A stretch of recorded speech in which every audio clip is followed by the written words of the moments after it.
আসসালামু আলাইকুম। কোনো ইমেজ বা কোনো অবজেক্টসের পিছনে টেক্সট ব্যবহার করে কিভাবে এরকম সুন্দর ডিজাইন তৈরি করবেন তা আমি এই ভিডিওতে দেখিয়ে দিয়েছি। আপনার যদি ডিজাইনিংয়ে জিরো নলেজও থাকে, আপনি জাস্ট একটি মাত্র টেক্সট অ্যাপ্লাই করার মাধ্যমে এই কাজটি করে নিতে পারবেন বা এই রকম ইমেজ তৈরি করে নিতে পারবেন। তো ইমেজ তৈরি করার জন্য আমি এখন ক্যানভাতে রয়েছি। আমরা একটি কাস্টম সাইজ নিব। কাস্টম সাইজ বলতে আমরা ইউটিউবের সাইজটিকে বোঝাচ্ছি। আমরা কাস্টম সাইজে ক্লিক করে দেব। দেওয়ার পর আমরা এখানে লিখব 1920 বাই 1080। আমরা ক্রিয়েট ডিজাইনে ক্লিক করব। এখানে আমাদের টেমপ্লেটটি ওপেন হয়ে গেছে।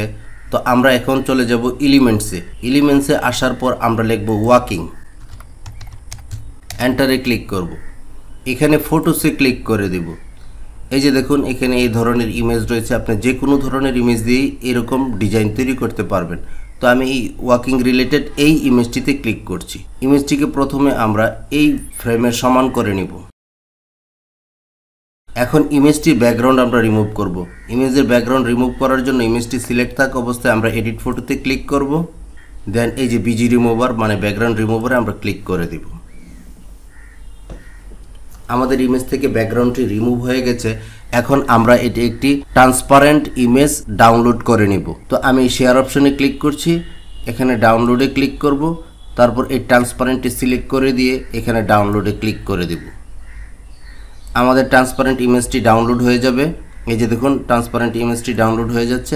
এখন ইমেজটিকে সিলেক্ট করে আমরা কিবোর্ড থেকে কন্ট্রোল ডিলেটে প্রেস করে দিব অথবা এই ডিলেট অপশনে ক্লিক করে দেব।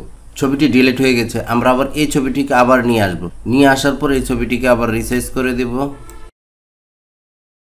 এখন আমরা এখানে যেরকম টেক্সট ব্যবহার করতে চাই সেরকম টেক্সট আমরা লিখব।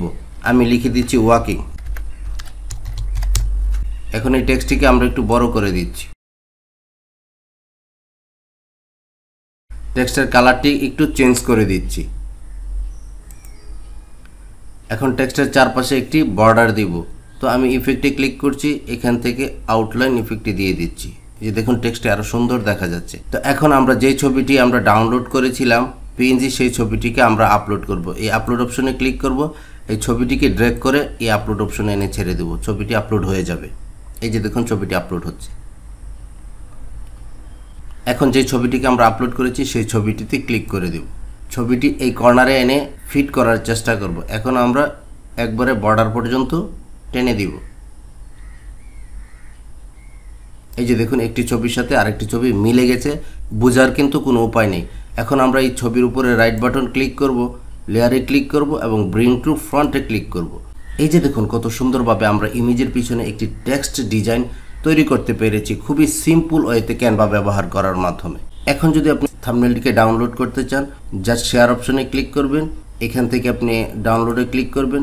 এখান থেকে আপনি পিএনজি বা জেপিজি যে কোনো ফরম্যাটে ডাউনলোড করতে পারবেন। তো আমি জেপিজি ফরম্যাটে ডাউনলোড করে দেখেছি। জেপিজিতে ক্লিক করব। এখন ডাউনলোড অপশনে ক্লিক করব। এই যে দেখুন, আমাদের তৈরি করা ডিজাইনটি কিন্তু ডাউনলোড হচ্ছে।